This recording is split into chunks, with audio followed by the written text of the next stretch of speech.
Presentation is embracing identity through education. Embracing identity through education. And I'll share with you my journey to becoming black in America. The praise team was just awesome. Please give them a hand. They started off by saying, I know who I am. It ties in with this topic, embracing your identity through education. And also, I know whose I am. You know whose you are. It doesn't matter what anybody says, what name anybody wants to give you, as long as you know whose we are. That's all we need. Please permit me to inject myself into this presentation. There's no way I can do it without talking about my own experience. I was born a Christian and an Igbo, as well as Nigerian, in Nguru, all the way in northern part of Nigeria. But in that space, we had people from all over Nigeria, everywhere, the Hausa, the Yoruba, the Fulani. And so diversity is nothing, it's a beautiful word. We are better because we have diverse everything, people, food, music, the way we worship everything. Mm-hmm. Are we not? Yes. And our parents, my parents, I'll consider them my heroes because they were our first freedom fighters. We are always looking for a leader. You know, each of us is a leader. Yes. So it's true, it's good to have somebody that has national preeminence, but God created each of us with that power, with the particular talents. So they were our first freedom fighters for identity. Why do I say that? I was born in 1948, so I'm 77 years old now. Thank God, I thank God for that. And back in that time in Nguru, when it was time to baptize me at age 3 months, my father sent names for christening. And he sent Chiebonam Ifeyinwa Ezenwugo. And the priest said, no, those are not the names. We need an English name. This was 1948. We need an English name. And my father said, why? These are the names. And between the two of them, it was like a pin was about to drop and you wouldn't hear anything. And my father now asked the priest, he said, do you want to tell me that God will love a child with an English name, but not a child with an Igbo name? You see, so this priest, thank God for him too, because he wasn't an extremist. An extremist could have insisted, that's the way it is. But so he listened to the voice of God. And eventually he said, yeah, okay, submit the names. Mind you, my father has nothing against English names.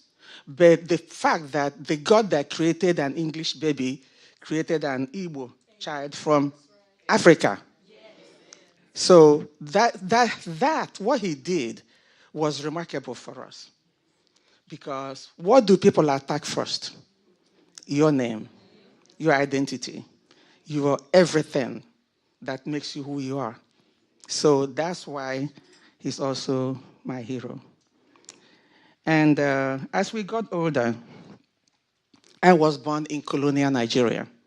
There was no Nigeria before 1914. None.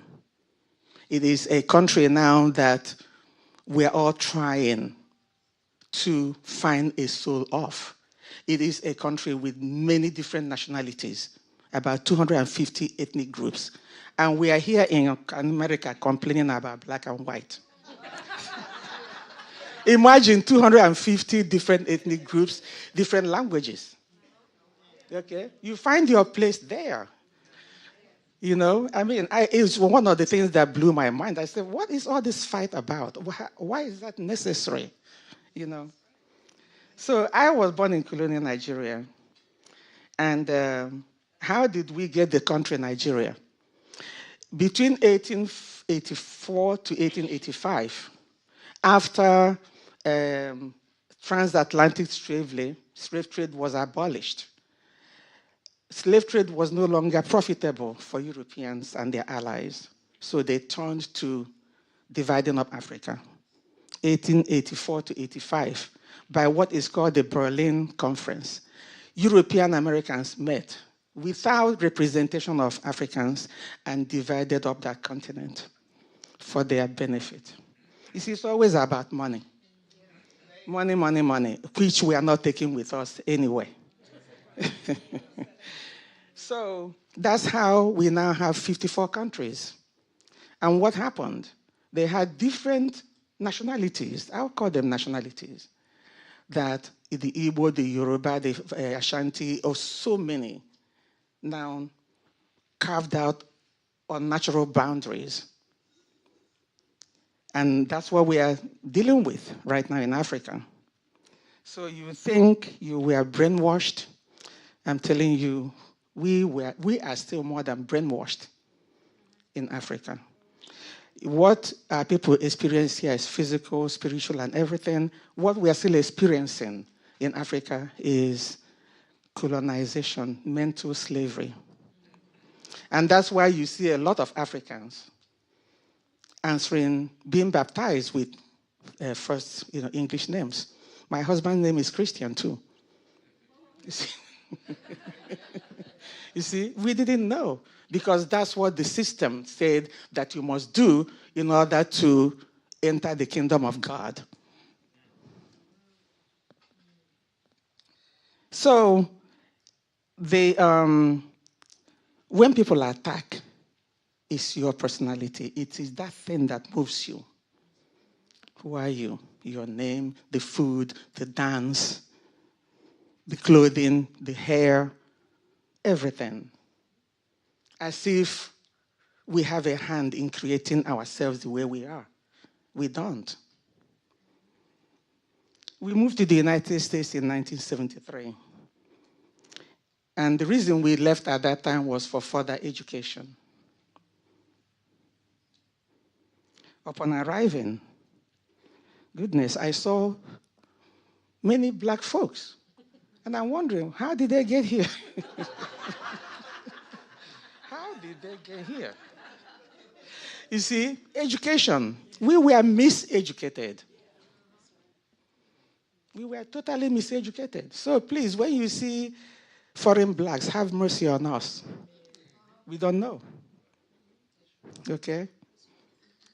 It's not an excuse because now if you find something that doesn't feel right, go and find that research. Okay, that's where it's coming from. All the names, I'm not going to repeat them. It's because of ignorance. So, in Nigeria, we did not call ourselves black. We didn't. You grew up, you are a son or daughter of your nation or your tribe. Tribe used to be a bad thing, but I embrace tribe now. Every word depends on what you attach to it. The meaning you attach to a word will now determine how you react or respond to it. So, in Nigeria, I am Ada. Ada means a daughter. ADA. You guys call it Ada. Ada, we call it Ada, is Igbo for the firstborn child. So I'm an Ada for my family, my father, our extended family, which dates like 7 generations, still under the same umbrella of family. Okay? And that's why, again, I see so many similarities. At home, we don't call cousin. It's brother or sister. And what do I see? I come here, brother, sister. That's culture. So, and honestly, I didn't know. The history we were taught, because we were colonized by Britain, we were taught that Mungo Park, who is a European explorer, discovered River Niger, which is where we lived for centuries. And now somebody comes and says they discovered that place. Miseducation. Can you believe that in church, I love Christ. I believe in his message of love. Nothing will ever change it. But also Christ and God, Trinity, they knew what they created. Diversity. You know, if he didn't want black people, there's no way he would have created. He didn't want Chinese or white people. He wouldn't have created. So let us be glad and thankful instead of this unnecessary fighting. So I wasn't black before I came here. I was Igbo, I was Nigerian, I was African. And when I became naturalized, beautiful country, United States. Love it. For what? The freedom. And I pray that we continue to have that freedom to express. Freedom of worship. Love the Constitution because it protects everybody. That's why I love America. Freedom. Okay? And I hope we don't lose it.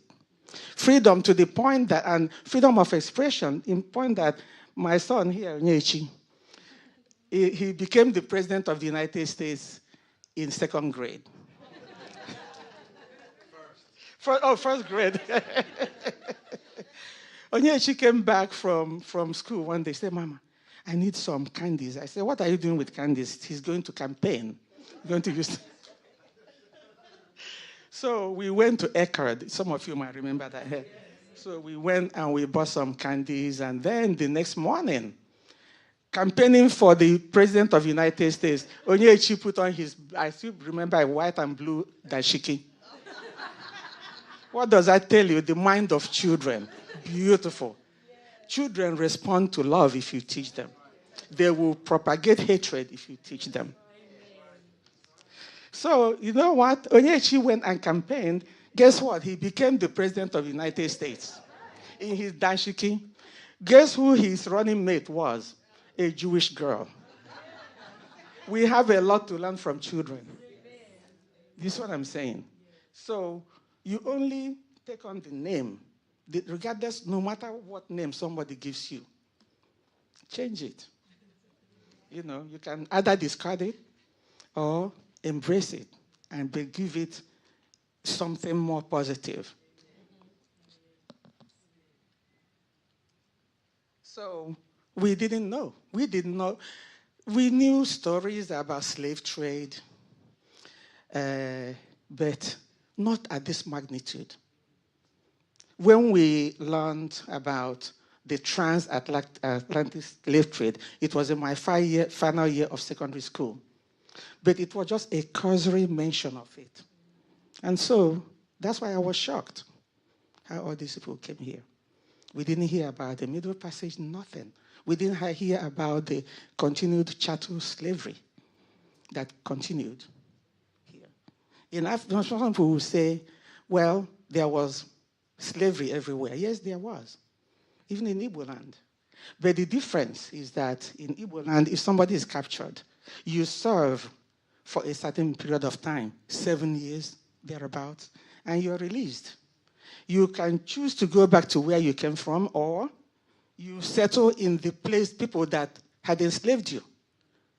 But that's the difference between the American slavery, the way it continued, chattel slavery. You don't enslave generations of people. That's the difference.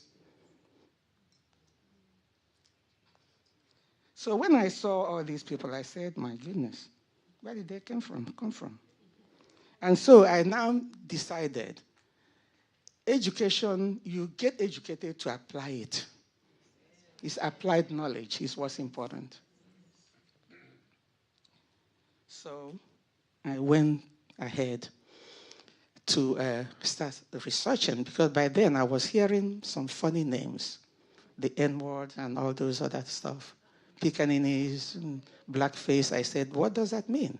There must be sickness, you know. So I now went ahead to start researching on my own. Until 1977, we watched Roots. That's what did it for me. That is what did it for me. I said, oh my goodness. Kunta Kinte, what's your name? Kunta Kinte, no? You know, beat and battered him. Kunta Kinte, that's his name, not any other thing. So if you don't have any issue with God, why should you want to mess with somebody's name? What is he hurting? So we continued. I now took it upon myself. I remember a friend of mine, the day after Kunta Kinte, we were in college, and then she said, Chi, what did you do last night? You don't look so happy. I said, well, I kind of made up something. She said, you watched Roots, didn't you? You know, very beautiful lady. She's a white lady, but good at heart. So the thing is, nobody is born wicked. We are infused with love, but we choose, it's our choice. God gave us that choice. So I said, yeah, I watched Roots. I said, my goodness. And it's not her fault. She wasn't there, I wasn't there. But we agreed that we have responsibility not to repeat. Somebody treated us badly, don't take it out on anybody else. Anyway, the dark continent, that was Africa, was called.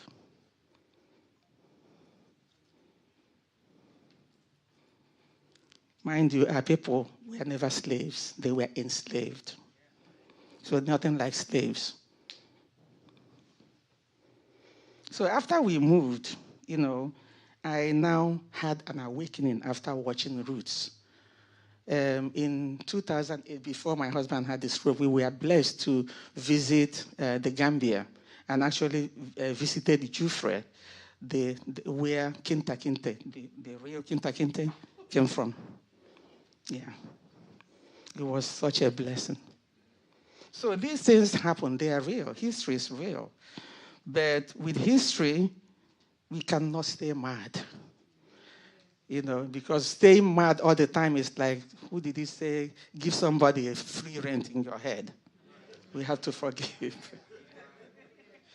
Yeah. So many ignorant assumptions. And that's coming from both whites and blacks to different extent. I don't want to, this racism is based on economic assumptions. That's all it is. Who gets a job? Who lives in a good neighborhood? Who is able to get loan? All of that is not about the color of our skin. The ignorance goes both ways. I remember, do you guys remember McCrory's in the old mall? I'm giving away my age, if I didn't already. I was standing on the line. I was dressed, you know, because that's how I need to dress, you know. And then this black lady, young girl, no more than 20, came to me and she said, look at me like, gave me the black eye. You know the black eye? Corner eye, it came from Africa. You know. You know. I said, why? She said, you think you're better than we are, don't you? This is what I'm saying. Again, ignorance. And I looked at her and I said, you are black and I'm black, so what's the difference? Then she left me and went back to her line. And that was the end of that. Another instance, one lady, a black lady, I'm just saying, there's a difference between racism and prejudice. Racism is connected to upward mobility. I went into the elevator. Everybody was already there, and I came in last. She turned to me and she said, "Why do you have that thing over your head?" Do you understand? She did not. I turned to her and I said, "You go and search your history, young lady." That was my response. Go and know your history, because if you did, you know that the head wrap is part of the African culture. The head wrap. That's it. You know, all kinds. You can make it big as you want, or as small as you want, depending on the occasion. The head is so important to Africans. We have things like Onyisi, that is the head person. Isioche, the head chair. Everything is around. So the head is not an idol, don't get me wrong. But we always do something. Either we braid it, or we tie it with tying, or we wrap it with any color. It's just, or we put beads, and is that just our culture? Or if you're tired and all of that, you shave it all off and put on huge earrings. It's our choice. It's so personal. So this is all about identity. But you have to claim it. You have to claim it. You cannot let anybody, except in Kunta Kinte's time, he had his life beaten out of him before he succumbed. And I can understand that.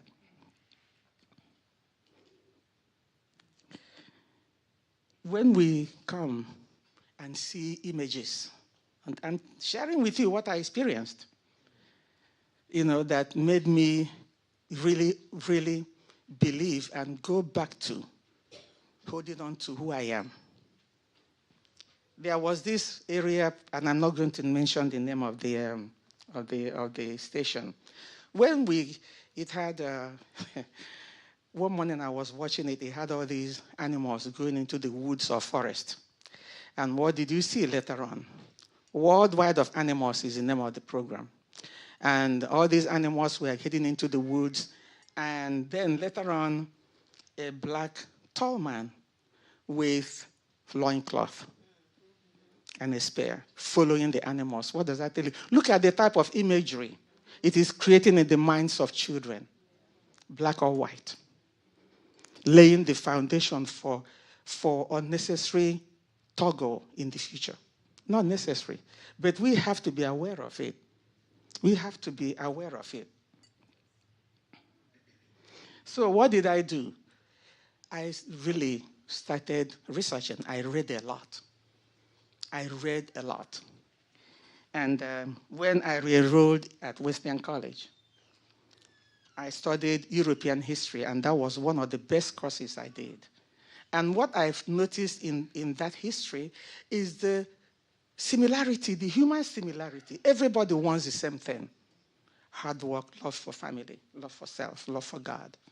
What I got from that European art history it stirred something in me again.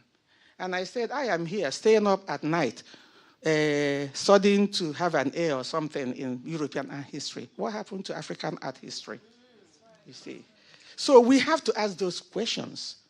Encourage our children to do the same.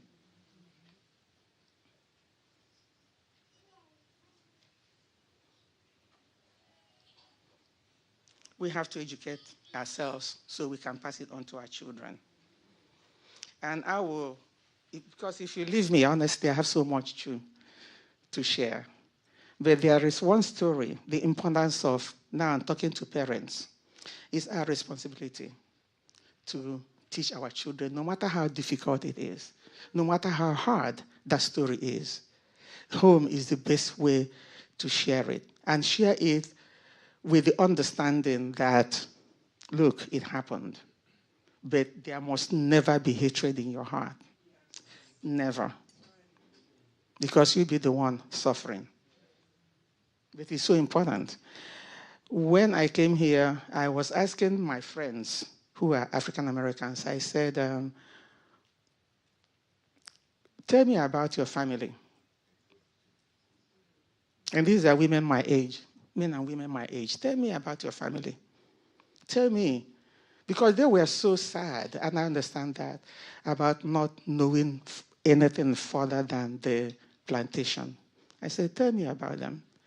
Some of them, their mothers couldn't even tell them, their grandmothers couldn't tell them, because it was painful. That's what I understand. It was a painful thing. But you have to share it. But share it in the way that the children will be empowered. The Igbo say, and I'm going to speak it in Igbo, he said, Onye amara ebe mmiri si bido mabe ya, ama ama ebe o si wee kwụsị.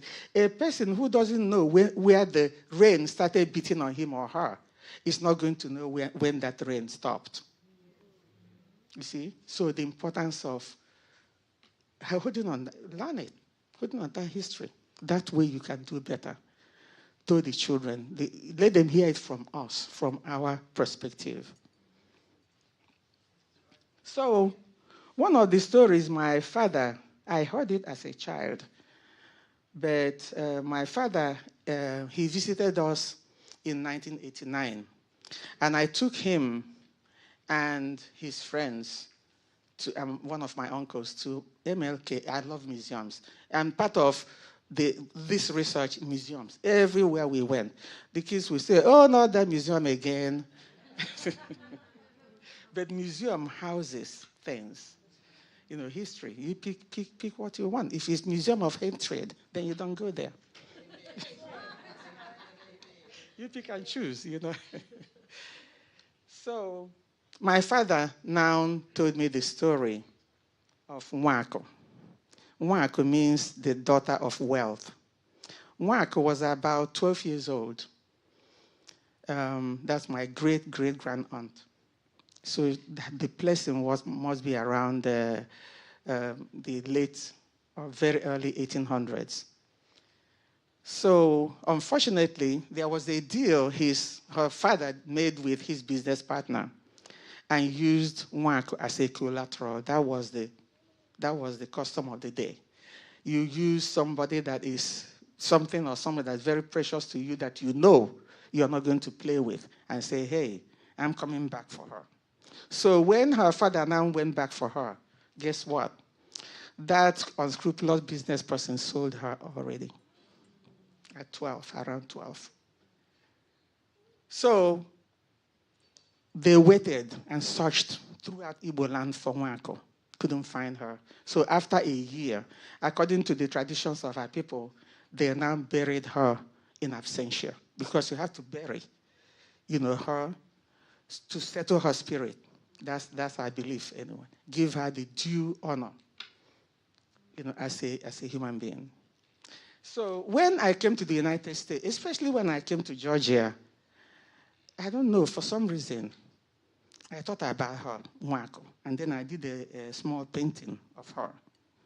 What did I see of her? I saw freedom. She broke the chains wherever she was.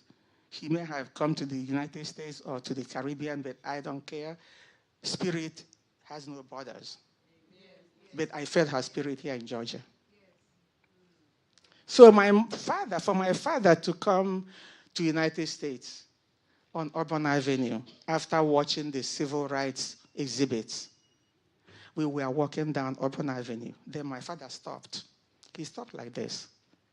And of course, I was younger then, I'm walking very fast, right? They were older. So when I turned around, my father was like this. His arms crossed, and he bent his head in sorrow. He was looking straight down Auburn Avenue. And I said, Papa, what's going on? Papa now saw a group of men under the tree at the end of that Auburn Avenue. And without me asking anything about Nwako, he repeated that story. So I've heard people say, oh, it happened 400 years ago. Why don't you forget it? How can you forget? How can you can't forget. But you remember and not be hateful and actually pray for whoever the oppressor is. After telling that story, I was just having goosebumps. Then what my father said to me changed my thinking and my life from that point on. He said, You see those men over there? They may be related to us. Doesn't know who those men are, but he saw black men. And he remembered Mwako. And he remembered how she was taken. Who knows where she was taken? But her spirit. That confirmed to me that the spirit of Mwako is right here in Georgia. See? Yeah. So since then, each time I look at an African American or black American, I wonder if we are kin, like blood, if you're a descendant of Mwako. This is the importance of telling stories, our stories, your stories to your children. And that led to me that, it's relationship. We are all connected. And we are not just all connected to ourselves, we are connected to every other human being.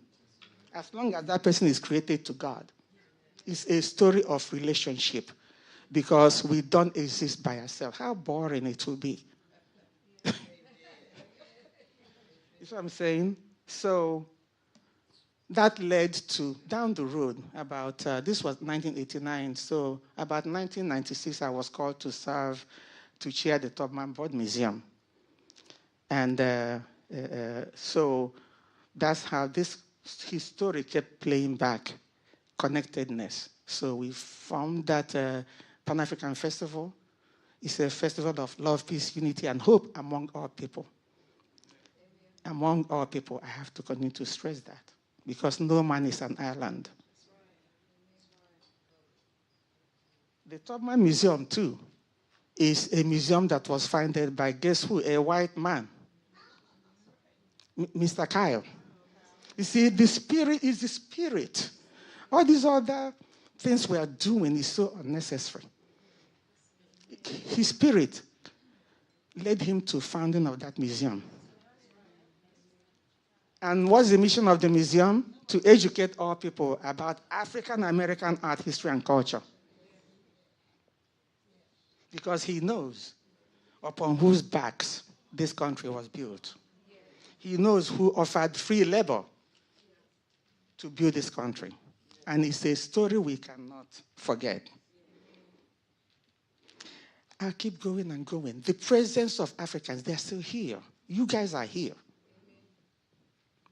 It led me to Sapelo Island. Has any of you heard about Igbo landing? IGBO landing?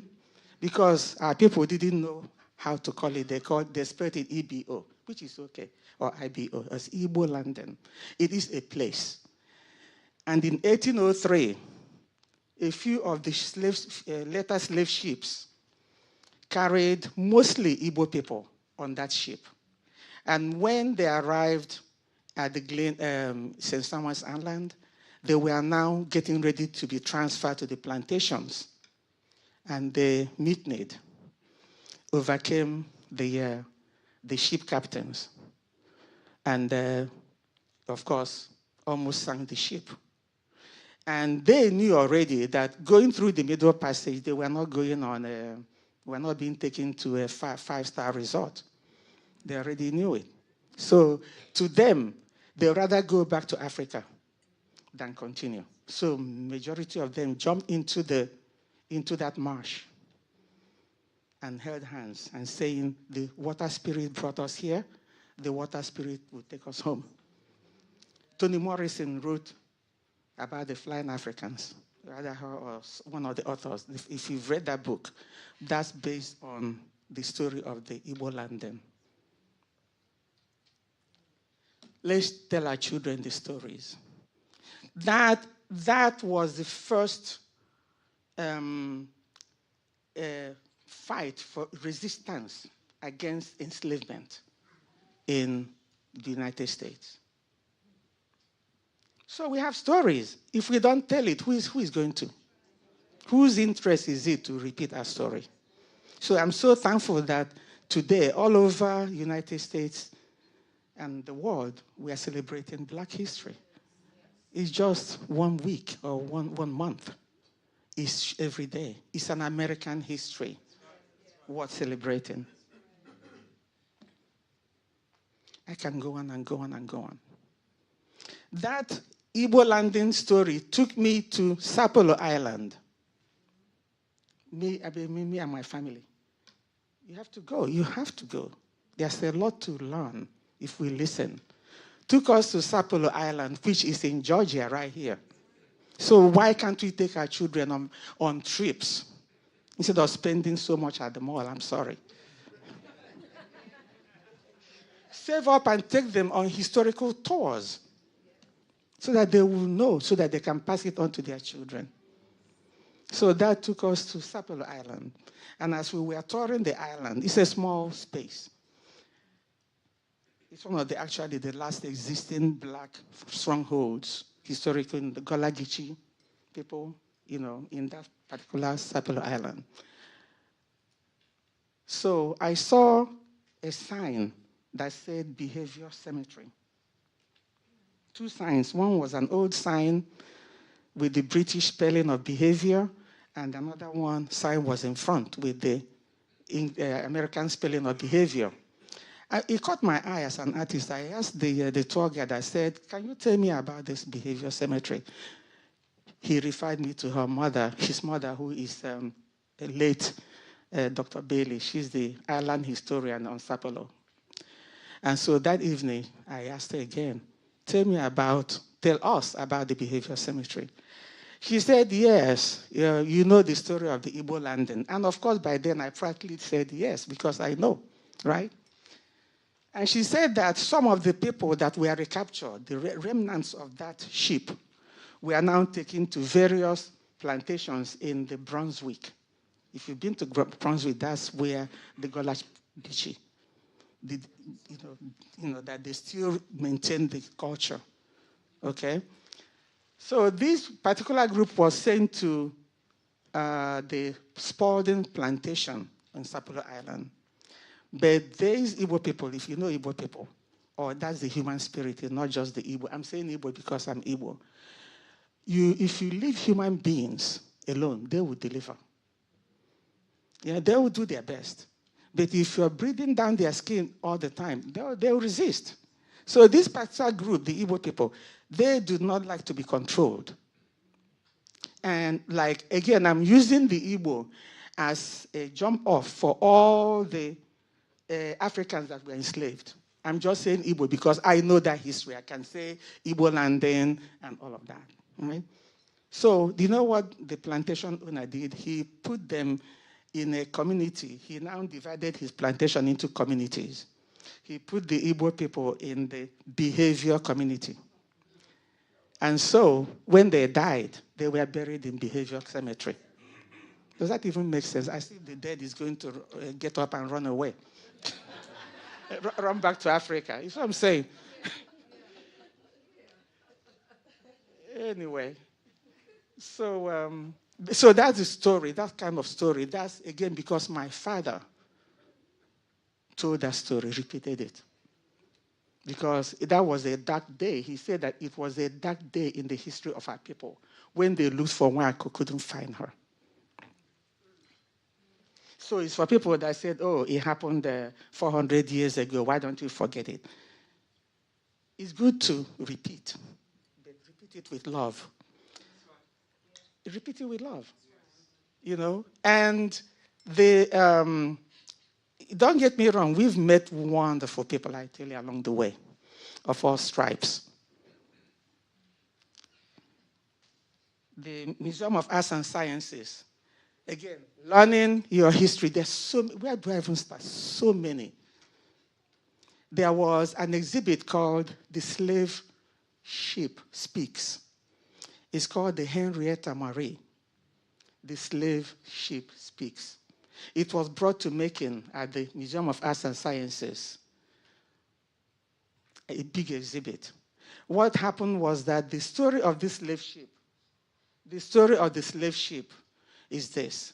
After it carried Africans from, West Africa to the Caribbean, or do the work, and then gathered sugar, because sugar was a hot cake at the time, gathered everything, and on their way back, It's called the triangular slave trade. They get the people, then travel all the way to the Caribbean, and then back to Europe to complete that triangle. And while they were coming back, they wrecked about 1700. They wrecked. Some of you are shaking your head, so you saw that exhibit right here in Macon. And he wrecked.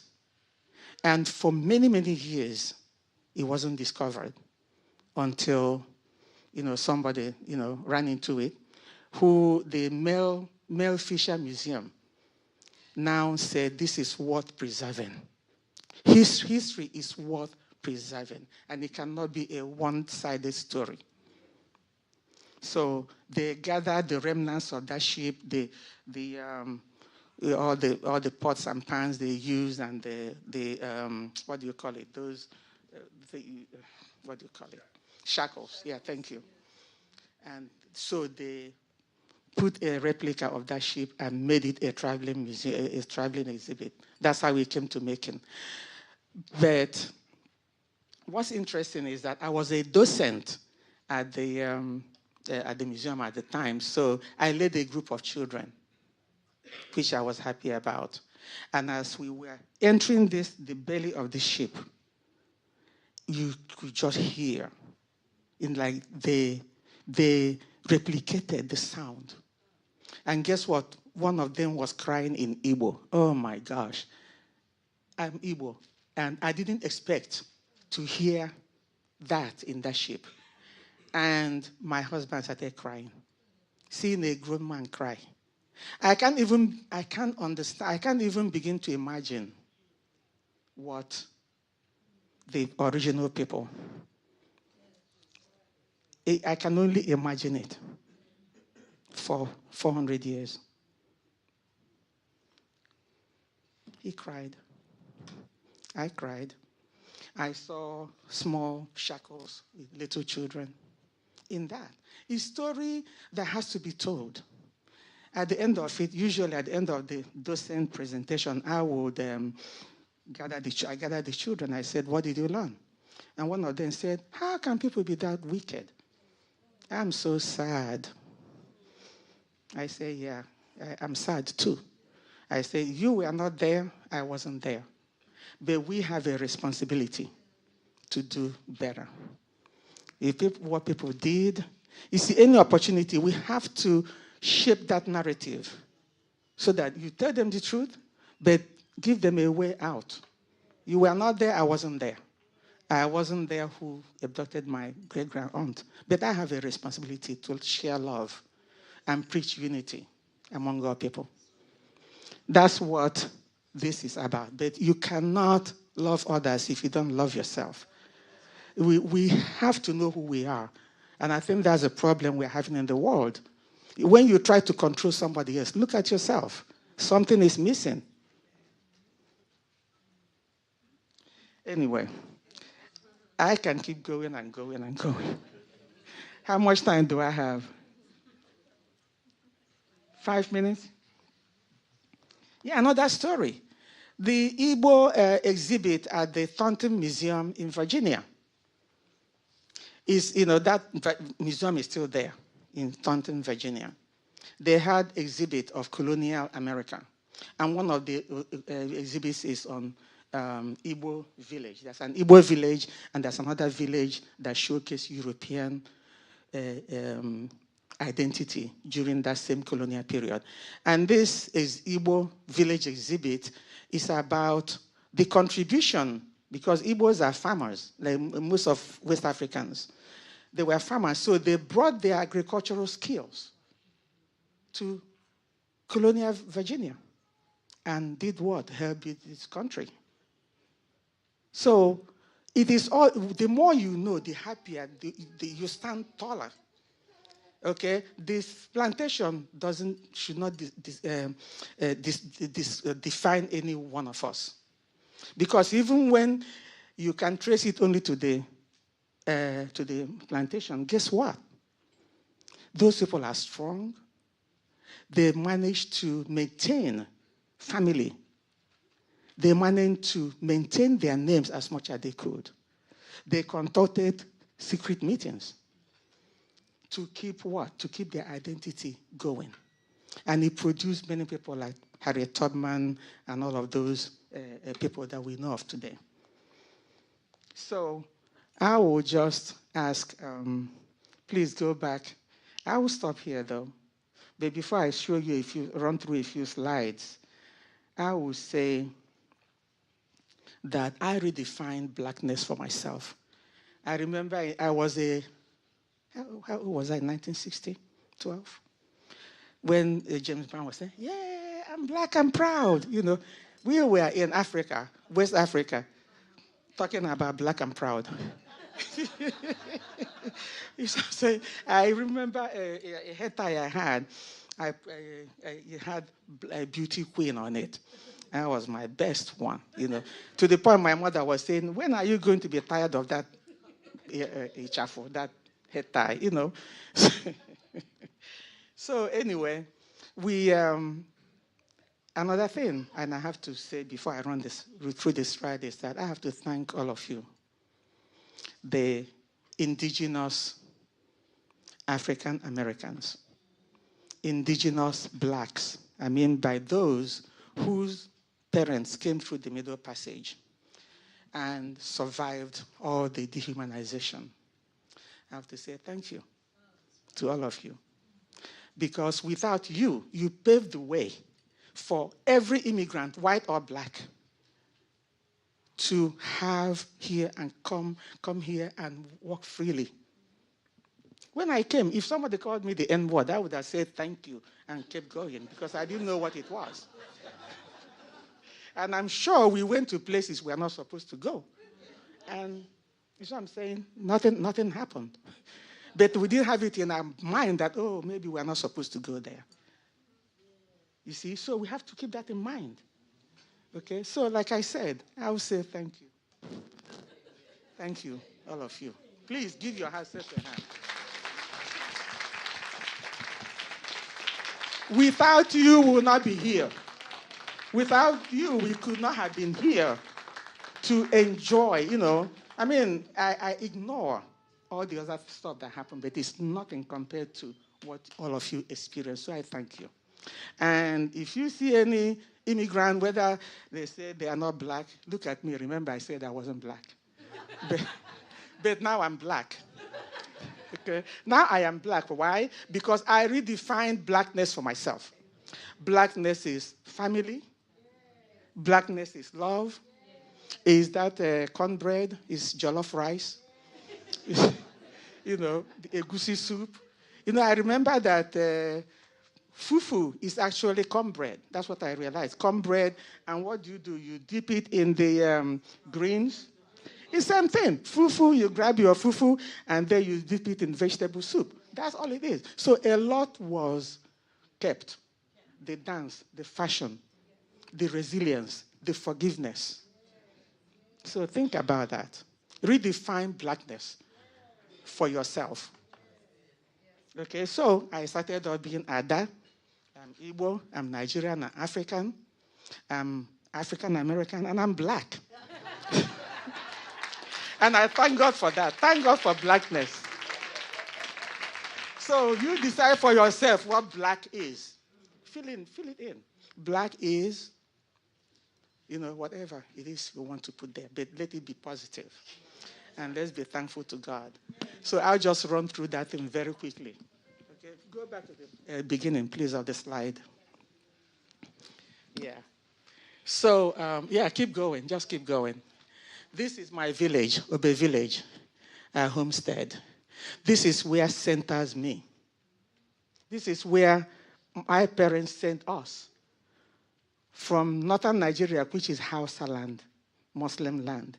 They sent us back to Igbo land. So that, why? So that we will absorb the spirit and essence of our people. So how can I be a Nigerian if I'm not Igbo? I'm not separating. How can you be an American if you are not your identity? What do you bring to that table? It is all of these things. So, yeah. So that my father's house is on the left of the screen. We just came out from there and we're just walking. And one thing too, I know that that makes me happy is that, these DNAs that are now doing, people are finding they are Nigerian, they are this, that, Igbo. And I believe so in my heart that a time will come when the technology will make it possible for you to pinpoint your village. I see it coming. And I'm going to add my own blood to that pool. I'm going to do a DNA to see what else is in there. And then the more people that come from Africa put into that pool, then they'll be able to trace people to the villages. So it's a hopeful thing. So black is whatever you put in it. Okay? So, and then this is to the left is my father's place. We call it Bepapa, father's place.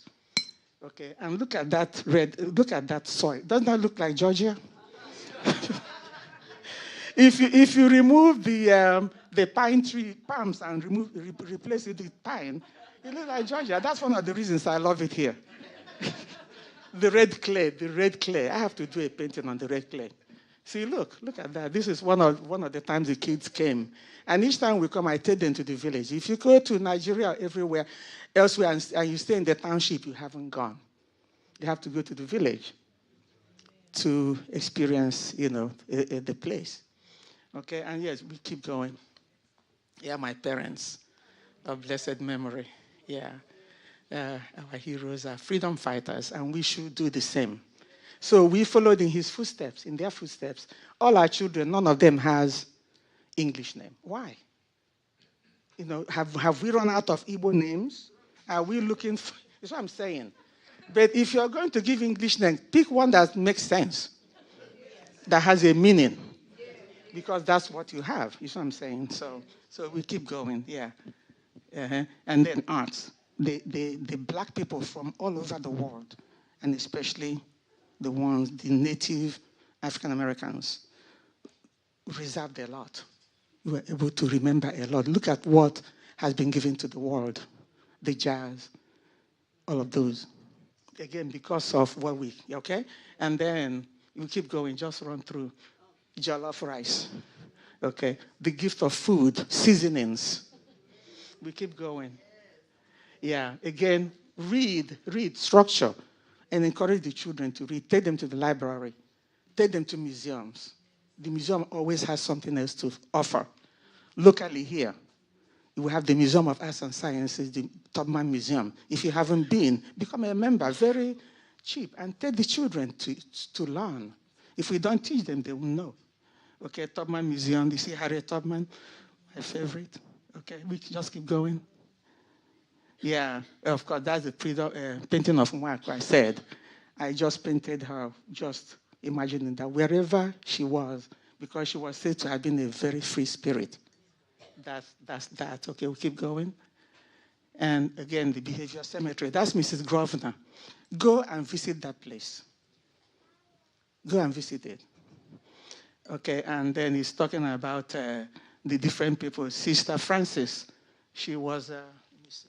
Yeah, she died 1937, born 1893.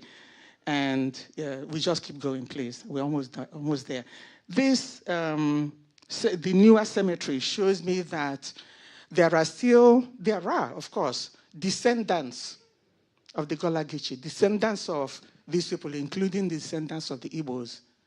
That fresh arrangement, including the American flag, we love America, and it has greater potential. It's yet becoming what it needs to be, God ordained America to be. A place for all, a place for love, a place for resilience, a place for hard work. It means that people that live there, that have those, still come. Those descendants still remember. And of course, it's all about our future. Yeah, keep going. The future generations, we pass it on. If we don't, the street will teach them. And we're not going to like what the street is saying. Take them. That was the MLK Center. Yeah. We don't know what these children remember. We don't know impact, the stories we tell in love, what impact it will make on them. So, yeah. Let's keep going, please. Yeah, and this, teach them young. This is my 8-year-old granddaughter, one of the twins. She just traced her story. Who told her? Her mama and her daddy. And she traced it to the village. That's what I'm talking about. At 8 years old, they're never too young. Again, it depends on the spirit with which we tell the story. Okay, yeah. And this little promo. The Igbo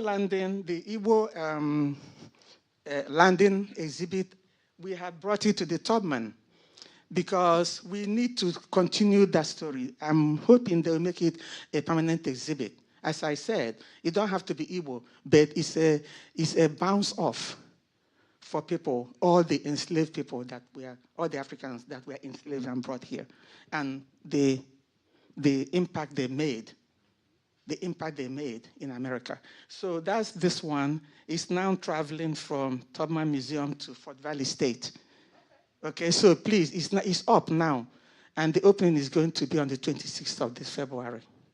So go and see it. It's our story. It's the story of America.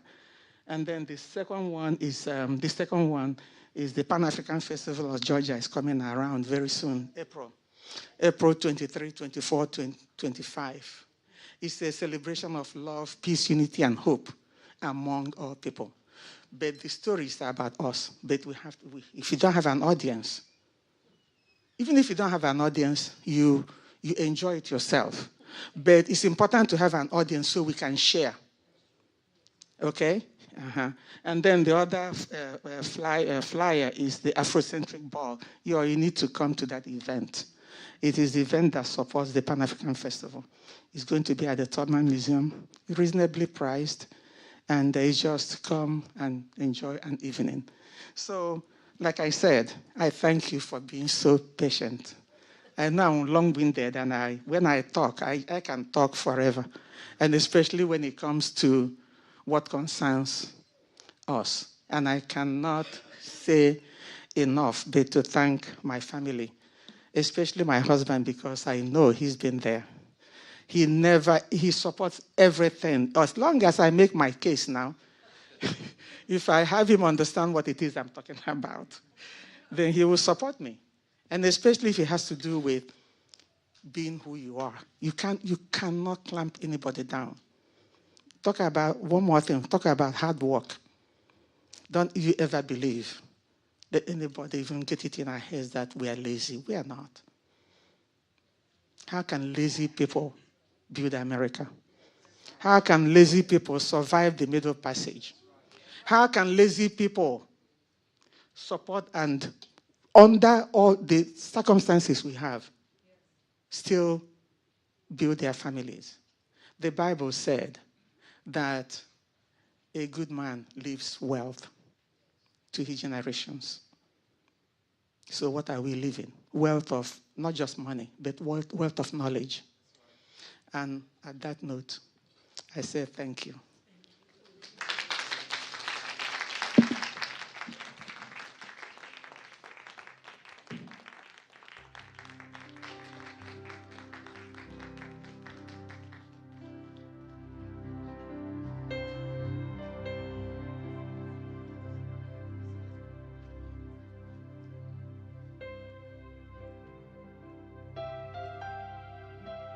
We have a tradition that we do that is just a part of the nature of who I am, and that is the song.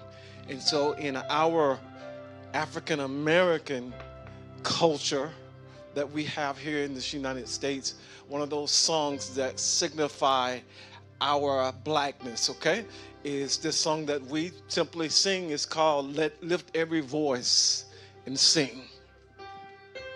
We stand for the Black National Anthem. And if you know it, sing it with us. Lift every voice and sing till earth and heaven ring with the harmonies of liberty. Let our rejoice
Amen. Clap your hands. Come on. Every time I hear that last line of that song, let us march on to victory is won. We still have much fighting to do. We still have much fighting to do because our fight is just not about the color of our skin, but our fight is a fight for freedom and is a fight of honor that God has placed upon our life, that we are made in His image and His likeness, and we got to keep heralding that message to every person, all of humanity, regardless of the color of their skin. That's our call, that's our privilege, and that's our right. That God has called us to be a people that are people of Himself, and that includes all of us. So, Mama Chi, I just want to say thank you for coming. I just want to say thank you for coming. We appreciate you. I know Mama Hurley, she'll take up all of your time. When she get to talking, she'll out-talk you, I promise you. But we just want to say thank you for coming. Appreciate you. Thank you for imparting education into us about the nature of who we are and our identity. It's needed. It's needed more. And I'll see you at the Pan-African Festival, okay? I'll meet you there. So let me bless you before we go today. If you lift your hands up, Father, thank you for this day.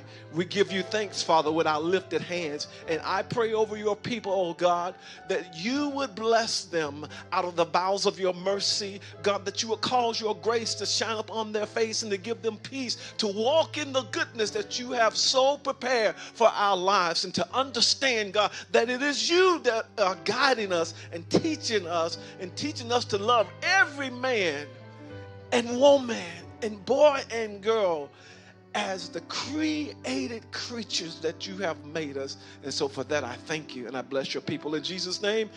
Amen. You are dismissed. Thank you so much for coming today. We appreciate you. What an awesome day we have had today at TWCC celebrating Black History Month.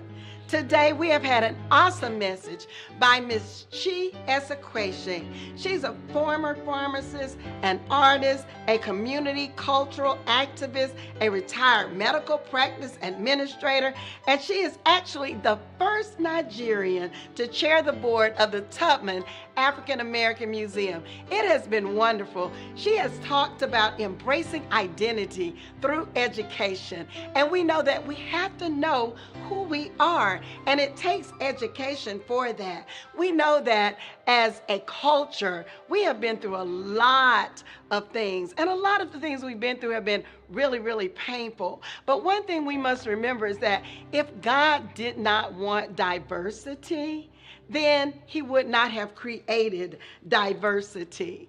And that no one has been born wicked. It's a choice to be wicked. It's a choice to love.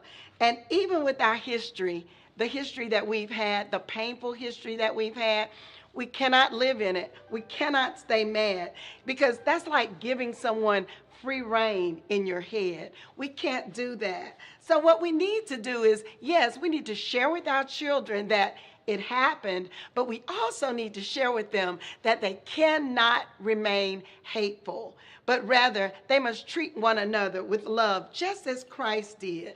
But when we teach our children and we give them education about who they are and where they come from, it makes them empowered, and that's what we need to know. So I just want to leave that with you, is that we don't forget, but we do remember, but we are not hateful. Because see, we're all connected in some way if we are connected to our Father. It's been such a wonderful day, and we've learned so many wonderful things about Black History Month. And we don't just celebrate Black History Month just in February, but every single day of our lives is how we should celebrate. Now, right here at TWCC, we hope that you guys would come and join us. We're at 5636 Wood Oak Drive, right on the corner of Hartley Bridge Road and Wood Oak, right across from the Mid-South Federal Credit Union. And we want you guys to join us because we have some awesome things going on right here. As a matter of fact, next week on next Saturday, we're going to be having our ladies meeting at 11:15 a.m. right here on campus. And then we're going to have Friday night prayer, February 27th at 7 o'clock p.m. And then TWCC's Vision Sunday, March the 1st, in our morning service at 11 o'clock. And our virtual Bible study, March the 3rd at 7:30 p.m. And Zoom, we're going to be doing it on Zoom online. So we invite you guys to join us. And if you want to know more about us, then you can visit our Facebook page or you can visit our website at welcomecenterchurch.org. If you do not know Jesus, we just ask you to invite him into your heart. He knows who you are already, but all you have to do is just tell him that you accept him as your Lord and your Savior, and turn around, change, repent, and then you will live. I promise you, you will have peace on purpose, and you will be anxious for absolutely nothing. So you guys have a wonderfully blessed week in the Lord, and continue to celebrate Black history each and every day, and continue to do it with love. Bye now.